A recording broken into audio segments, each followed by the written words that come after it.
Abuja ubunda makumi basako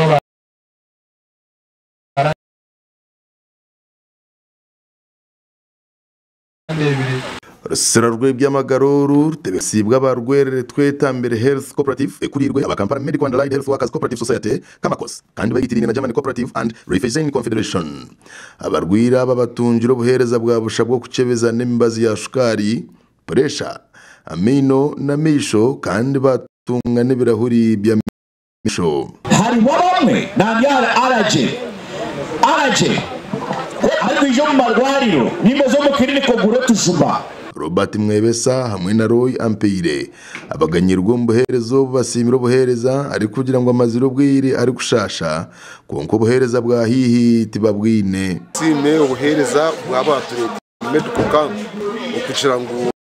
babasa kutiyamba kandi nijana ni shasha pressure na shukari kandi mbaze abashaka bankira bapangikire mbaze mwenaje ndijo niza kujibura ubuhereza n'uburunje munonga kandi ngenda kubasima munonga kuba kubasa kubantu babasa n'ubundi bunako bw'undi bijima gake abo kuba abantu binja bakwita buherezo aho no buherezo bundi twakwitaga nko kucebera shaho bathereza ubuhereza batucebera embazi batembazi emwe yaboneka emwe tiyaboneka konga buzima twantu tushabo buhereza ngo bije bagaruke bije batucebere Pamela Komugisha Tagobya guno mushuganisa w'ekigombe cha rwere twetambere Health Cooperative nagira ngo batebekanise campaign kwera batakwe basa kutunga buhereza bwo mutindo atiyo yashaba kukuratira okwegesebwa kubatungire ekitongore cha DGRV kikwatanise n'ekitongore cha beterine kibakweta kamakos n'ekitongore cy'abashaho kiri Kampala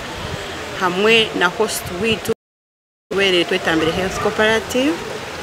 turesere medical campaign eyebiro bibiri yo kuragura abantu hataruho sente zona zibakuza kushashura eco mujungaro kweta free. We have skin conditions, we have urinary tract infections, STIs, all those conditions we are managing them here. Then for the non-communicable diseases, majorly we are looking at people with hypertension, we are looking at people having diabetes, we are seeing people with the dental or oral health problems. We are also seeing people. Mukuru w'abakozi abwambara City North kandi biraryo mugenyi mukuru Prosper Tagobya asimiro murimo gukozerwe yashaba banyakuganyirwa mu kuratira ubuhabuzi obubatungire kugira amagara marungi no kuhangara. I diseases etc. I'm not a medic, but at least I have a crew. So I want to thank DGRV, I want to thank the Marcos, I want to thank the medical team wherever they came from. I want to say we appreciate, and as I conclude, I want to request all the people that have been given the medical care. No governmenti eri kufayo kwisi obuhereza bwe byamagara hihi n'omuntu wa burijo kurabira omukombe kamarwariro ga government kutandikira hamiruka